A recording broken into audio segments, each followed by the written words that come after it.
¿Sí?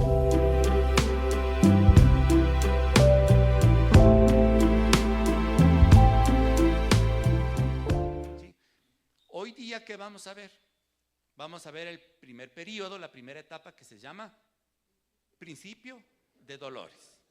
¿Sí? Que el Señor Jesucristo dijo que habrá guerra, falsos cristos, guerras, pestes, hambres, terremotos, persecución a los cristianos y el evangelio que sería predicado en todo el mundo, ¿no? Todo eso. Entonces, por favor, vamos ahora sí a Apocalipsis capítulo 6, a ir viendo ya en más detalle el principio de dolores, los 7 sellos. Verso 1, y cuando el Cordero abrió uno de los sellos, y oí a uno de los 4 seres vivientes decir, como con voz de trueno, ven y mira. Y miré ya que un caballo blanco, y el que lo montaba tenía un arco, y le fue dada una corona, y salió venciendo y para vencer. Entonces aquí, en sentido figurado, ¿no es cierto?, nos está hablando de un jinete sobre un caballo blanco.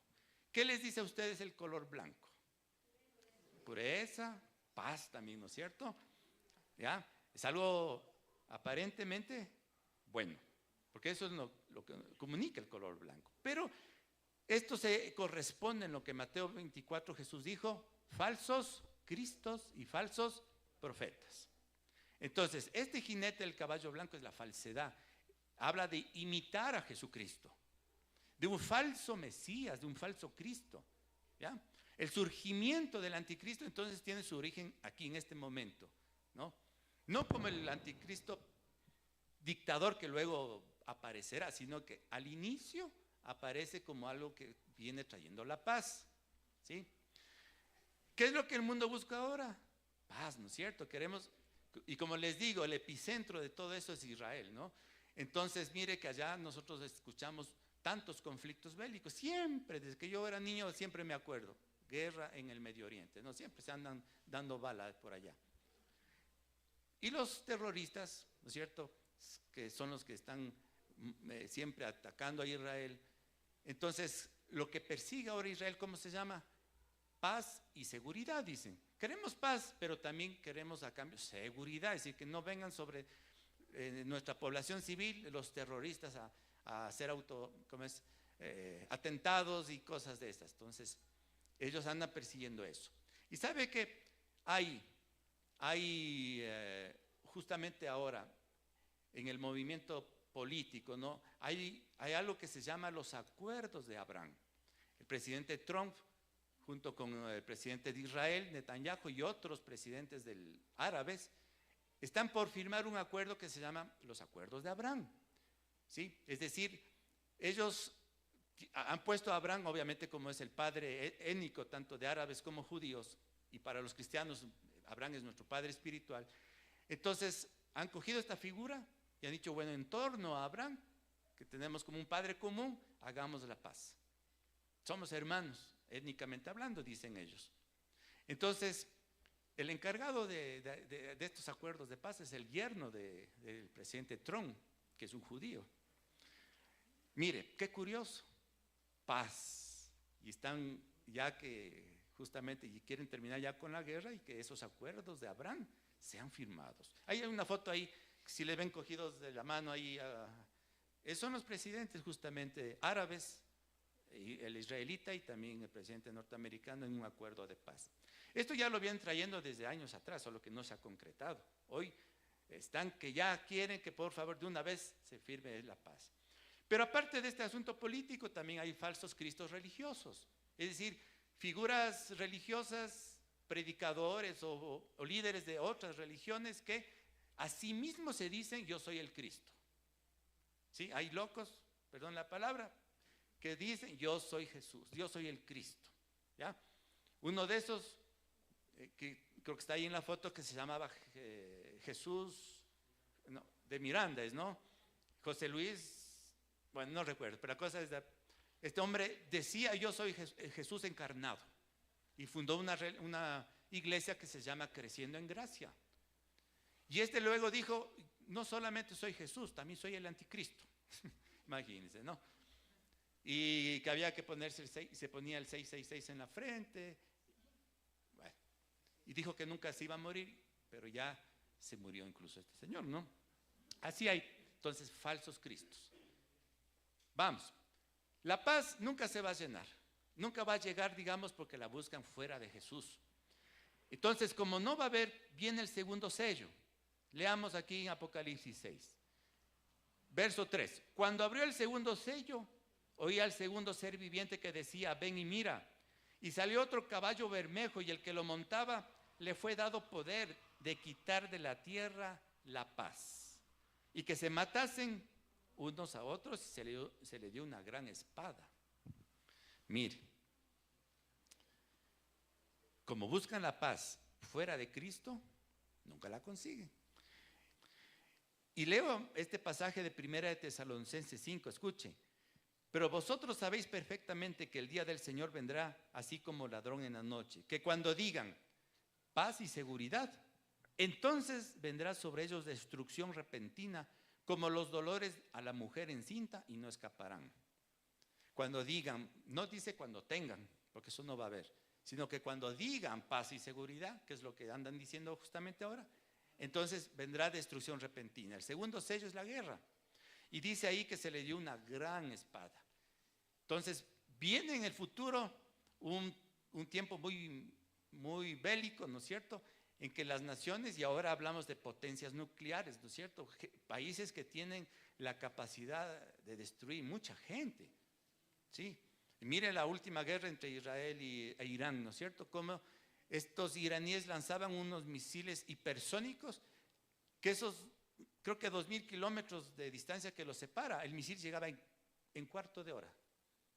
Y muchos de esos misiles ya no pudieron ser eliminados en pleno vuelo y cayeron sobre Israel. Entonces, a ese nivel estamos hablando, ¿no? Es decir, que solamente uno de esos misiles lleve una carga nuclear y caiga sobre Israel, digamos sobre Jerusalén, ¿cuántos millones de personas mueren en ese instante?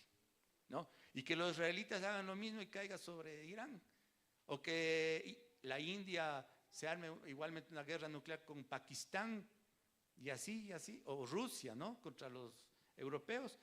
Entonces viene una gran guerra y muchos muertos de por medio. Vamos a leer ahora después de la guerra que viene, Apocalipsis 6:6. Y oí una voz el 6:5. Cuando abrió el tercer sello, oí al tercer ser viviente que decía: ven y mira, y aquí un caballo negro, y el que lo montaba tenía una balanza en la mano. Y oí una voz de en medio de los 4 seres vivientes que decía: 2 libras de trigo por 1 denario, 6 libras de cebada por 1 denario, pero no dañes el aceite ni el vino. Entonces, este caballo o este jinete sobre el caballo negro es el hambre.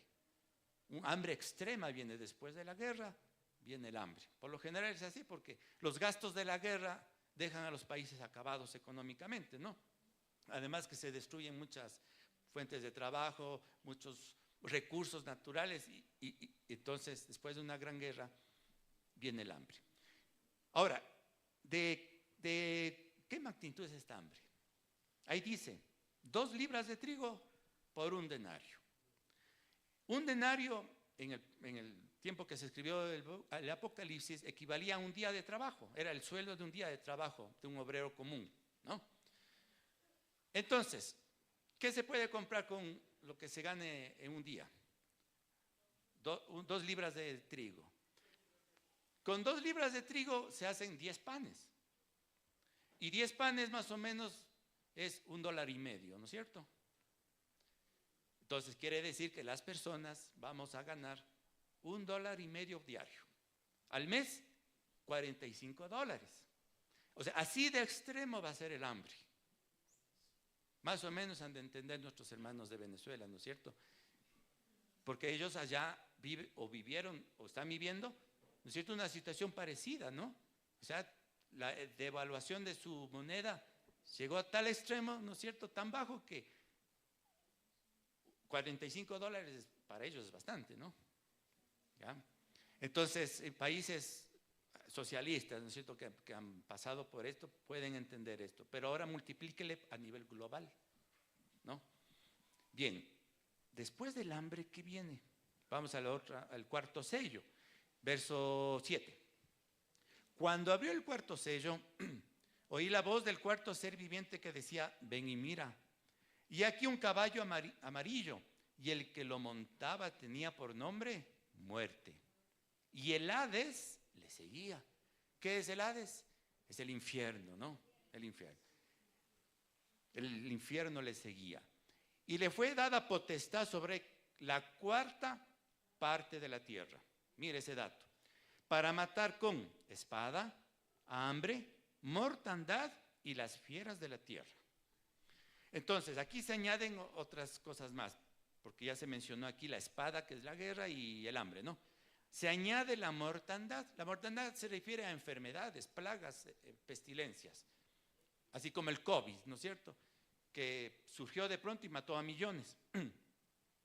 Entonces, en ese tiempo igualmente vamos a ver el resurgir de enfermedades o epidemias, ¿no es cierto?, pandemias, que van igualmente a diezmar a mucha parte de la población. Y también se añade aquí las fieras de la tierra. Quiere decir que los animales se van a volver contra el ser humano también, los animales salvajes. Quizás van a abandonar sus lugares en el bosque, ¿no es cierto?, para venir en las ciudades y devorar a la gente. Quizás ellos también van a estar con hambre, ¿no? Que la tierra va a estar destruida con tanta guerra. Tal vez sea esa la razón. Y aquí también en esta mortandad se incluyen los terremotos que Jesús mencionó en Mateo 24. Pero bien, usted dirá: hermano, siempre ha habido guerras, hambres, terremotos, ¿no es cierto? Siempre ha habido. ¿Qué es lo que le hace aquí diferente? La cantidad de muertos, mire, porque dice la cuarta parte de la tierra, ¿no? ¿Sí? La cuarta parte. ¿Cuántos habitantes sabemos en el planeta? Somos como 8,000 millones de personas. La cuarta parte son 2,000 millones de muertos en un periodo corto de tiempo. 2,000 millones de muertos. ¿Ya? Bien, continuemos. Vamos al versículo 9, el quinto sello.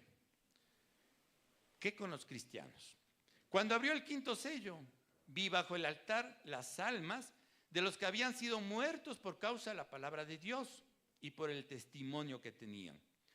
Y clamaban a gran voz diciendo: ¿hasta cuándo, Señor santo y verdadero, no juzgas y vengas nuestra sangre de los que moran en la tierra? Y se les dieron vestiduras blancas y se les dijo que descansasen todavía un poco de tiempo hasta que se completara el número de sus consiervos y sus hermanos, que también habían de ser muertos como ellos. Entonces, en este periodo de principio de dolores también va a haber una gran persecución hacia los cristianos. Y como veía, muchos van a morir por la fe. Así que debemos estar preparados. Puede ser que nos toque vivir en ese tiempo. Y puede ser que nos toque vivir la persecución. Como actualmente viven millones de cristianos en otros países donde hay dictaduras socialistas y donde, sobre todo los países musulmanes, hay muertos, los decapitan. Hay fotos, ¿verdad? Esas fotos son reales. Actualmente en las noticias se puede ver. Por ejemplo, hay iglesias como esta, por ejemplo. Vienen los terroristas, les cierran la puerta y les echan fuego, y los cristianos mueren quemados dentro de sus iglesias. Otros entran con armas y les disparan y los matan.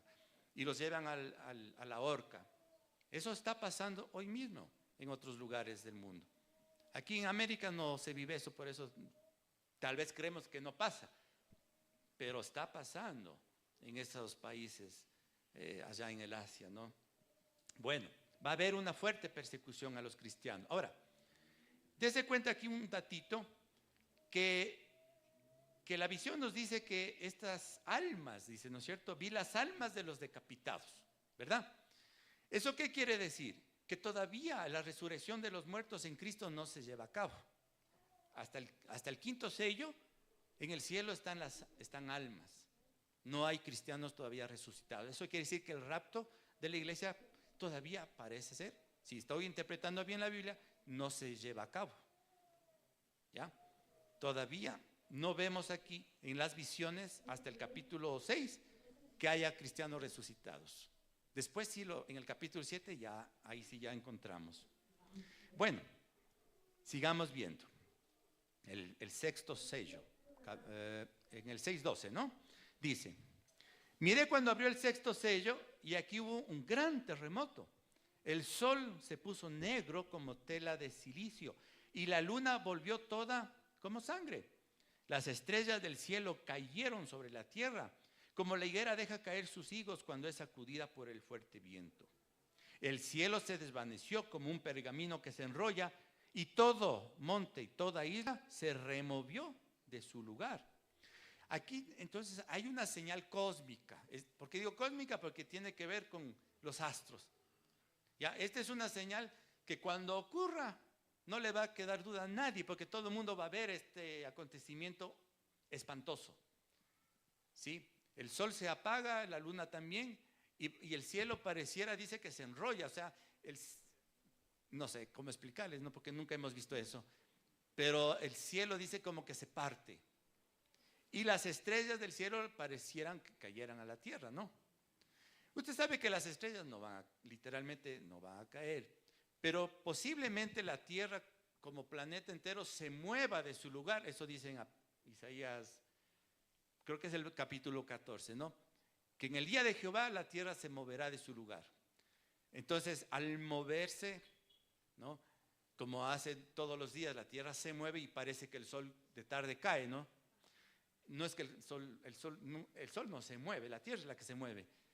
Entonces, si la tierra se mueve, pareciera, digo yo, que las estrellas cayeran, ¿no? Eso es una interpretación personal, no digo que eso vaya a pasar. A mí me parece que podría ser algo así, pero puede que no.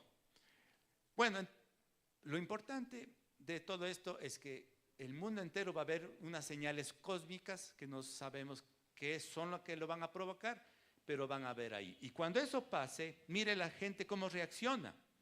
Dice en el verso 15, los reyes de la tierra, los grandes, los ricos, los capitanes, los poderosos, y todo siervo y todo libre, se escondieron en las cuevas y entre las peñas de los montes, y decían a los montes y a las peñas: caed sobre nosotros y escondednos del rostro de aquel que está sentado sobre el trono y de la ira del Cordero. Porque el gran día de su ira ha llegado, ¿y quién podrá sostenerse en pie? Por tanto, esas señales son tan terribles, tan terroríficas, que la gente se va a esconder y van a preferir que los montes caigan encima con tal de no ver la ira del Cordero, que está por venir. Justo lo que se llama la gran tribulación, ¿no? Entonces, hasta aquí el sexto sello es lo que se llama principio de dolores. ¿Ya? Y termina con esta terrible señal. ¿Ya? La ira del Cordero, dice, ha llegado. Recién ahí empieza la ira del Cordero. O sea, que si eso no era la ira del Cordero, imagínense lo que será la gran tribulación, ¿no? Pero bien, hasta aquí malas noticias, ¿no es cierto? Es la parte del Apocalipsis, siempre tragedia. Pero no todo es mala noticia. En medio de todas estas calamidades hay buenas noticias también, amén. ¿Qué dijo Cristo? Y será predicado este evangelio del reino en todo el mundo y entonces vendrá el fin. La buena noticia es esa, que también será un periodo de avivamiento y de salvación de mucha gente. Porque sabe que la gente se arrepiente cuando le caen calamidades, ¿no es cierto? Ahí estamos, como en la pandemia, ¿recuerdan? Sí, todo el mundo estábamos pensando que nos vamos a morir y nos concentramos a orar, ¿no? Sí, y estábamos hora y hora, y la gente que nunca vino a la iglesia se conectaba por Zoom y también estaban orando con nosotros. Bien, el capítulo 7 justamente es el capítulo que nos habla de la salvación. Vamos a ver, capítulo 7, verso 1, mire. Después de esto vi 4 ángeles en pie sobre los 4 ángulos de la tierra, que detenían los 4 vientos de la tierra para que no soplase viento alguno sobre la tierra, ni sobre el mar, ni sobre ningún árbol. Y también vi también otro ángel que subía de donde sale el sol y tenía el sello del Dios vivo. Y clamó a gran voz a los 4 ángeles a quienes se les había dado el poder de hacer daño a la tierra y al mar, diciendo: no hagáis daño a la tierra, ni al mar, ni a los árboles, hasta que hayamos sellado en las frentes a los siervos de nuestro Dios. Y oí el número de los sellados, 144,000 de todas las tribus de los hijos de Israel. Y vuelvo y repito, ¿no? Israel cumple un papel muy importante en la tribulación. Primero lo que hace aquí el Señor es escoger a 144,000 israelitas, ¿ya? Y los llama siervos de nuestro Dios. Por tanto, estos 144,000 se supone serán también convertidos. Usted sabe que el judío es contrario a Cristo, pero estos son judíos cristianos, no judíos, israelitas cristianos, porque no solamente son de la tribu de Judá, ¿no? Que van a cumplir una gran labor durante la gran tribulación. Eso se topará en los siguientes domingos, ¿no? Ahora, ¿qué con las demás naciones, los gentiles que se llaman, ¿no? Verso 9, por favor, Apocalipsis 7:9. Después de esto miré, y he aquí una gran multitud, qué lindo, ¿eh? La cual nadie podía contar, de todas las naciones y tribus y pueblos y lenguas que estaban delante del trono y en la presencia del Cordero, vestidos de ropas blancas y con palmas en las manos, y clamaban a gran voz diciendo: la salvación pertenece a nuestro Dios, que está sentado en el trono y al Cordero. Y todos los ángeles estaban en pie alrededor del trono y de los ancianos y de los 4 seres vivientes, y se postraron sobre sus rostros delante del trono y adoraron a Dios, diciendo: amén. La bendición y la gloria, la sabiduría, la acción de gracias, la honra, el poder, la fortaleza sean a nuestro Dios por los siglos de los siglos. Amén. Entonces uno de los ancianos habló diciendo: estos que están vestidos de ropas blancas, ¿quiénes son y de dónde han venido? Yo le dije: Señor, tú lo sabes. Y él me dijo: estos son los que han salido de la gran tribulación y han lavado sus ropas y las han emblanquecido en la sangre del Cordero. Por eso están delante del trono de Dios y le sirven de día y de noche en su templo. Y el Señor, y el que está sentado sobre el trono, extenderá su tabernáculo sobre ellos. Ya no tendrán hambre ni sed, ni el sol caerá más sobre ellos, ni calor alguno, porque el Cordero que está en medio del trono los pastoreará y los guiará a fuentes de aguas de vida, y Dios enjugará toda lágrima de los ojos de ellos. Mire esa visión tan preciosa, ¿no? Una multitud de gente que está ya en el cielo disfrutando. La visión se extiende hasta la eternidad, ¿no? Por eso dice que le servirán en el templo de Dios día y noche. Esto obviamente ya habla de gente que ha resucitado, ¿ya? Porque está hablando ya de la eternidad. Por tanto, el arrebatamiento de la iglesia y la resurrección de los muertos en Cristo debió ocurrir, al menos digo yo, entre el quinto y sexto sello, porque en el quinto eran almas, pero aquí ya están en cuerpos glorificados. Puede ser entonces, si es que interpreto bien la Biblia, que el arrebatamiento entonces se da antes de la gran tribulación, pero después del principio de dolores. Hay otra posición teológica que dice que el arrebatamiento de la iglesia es después de la gran tribulación. Puede ser. Es decir, si los teólogos más grandes no se ponen de acuerdo hasta hoy, entonces hay cosas en la Biblia que no están tan claras, ¿no? Y yo no me atrevería a ser cerrado en eso y decir es antes o es después, ¿no? Yo creería que es aquí en este momento, cuando esta visión está aquí interpuesta, antes de la gran tribulación, pero después del principio de dolores. Pero no me cierro. A lo mejor puede ser que sea en otro momento el rapto de la iglesia, ¿ya? Esto, bueno, no nos debe a nosotros asustar ni conmover, ¿no? La cosa es estar siempre con el Señor bien. Y si ocurre el arrebatamiento antes, o en medio, o después, eso es un asunto de Dios. Que ocurra nomás cuando el Señor quiera. Amén. ¿Ya? Ahora bien, queridos hermanos, yo creo que todos anhelamos y esperamos la salvación. Jesús dijo, ¿cierto? ¿Cómo estar preparados? Y Él decía: orad en todo tiempo, que seáis tenidos por dignos de escapar de estas cosas y que estemos en pie delante del Cordero, delante de Dios. estemos de pie, quiere decir estemos resucitados, ¿ya? Pero mis hermanos, lamentablemente nosotros sabemos que no todos quizás vamos a estar preparados para ese día. ¿Qué tal si estas cosas ya acontecieran? ¿Estamos preparados? ¿Somos del Señor? Bueno, les voy a dar lectura el mensaje que Jesús dio a la última iglesia del Apocalipsis, que posiblemente represente la característica de los cristianos en los últimos tiempos. Está en Apocalipsis 3:14, el mensaje a la Odisea. Escuchen con atención, mire, es una advertencia muy tremenda. Y escribe al ángel de la iglesia en la Odisea: he aquí el amén, el testigo fiel y el verdadero, el principio de la creación de Dios dice esto: yo conozco tus obras, que ni eres frío ni caliente. Ojalá fueses frío o caliente. Pero por cuanto eres tibio y no frío ni caliente, te vomitaré de mi boca. Porque tú dices: yo soy rico, me he enriquecido, de ninguna cosa tengo necesidad. Y no sabes que eres un desventurado, miserable, pobre, ciego y desnudo.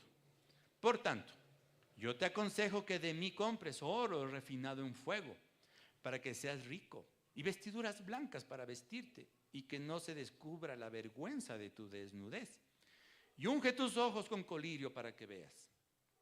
Escuche, yo reprendo y castigo a todos los que amo. Sé pues celoso y arrepiéntete.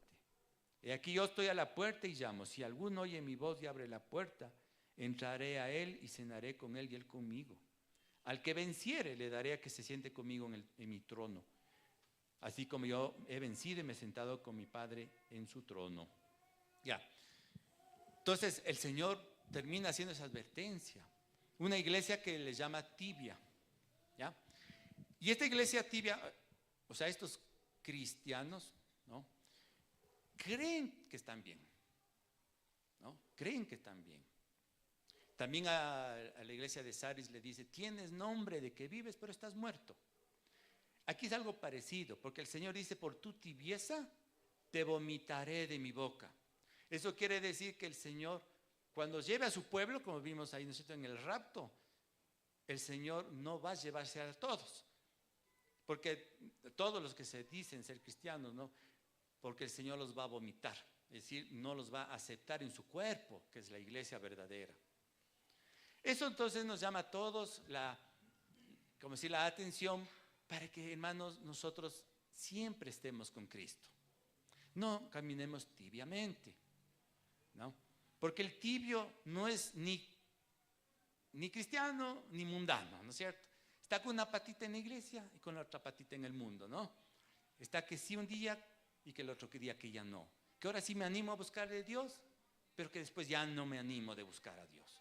Que ahora sí me comprometo con el ministerio y que después ya me desanimé porque me hicieron algún fiero, ¿no? Y así, ese es ser tibio, ni aquí ni allá. ¿Qué quiere el Señor? Que seamos cristianos comprometidos, todo el tiempo, los 365 días del año, ¿amén?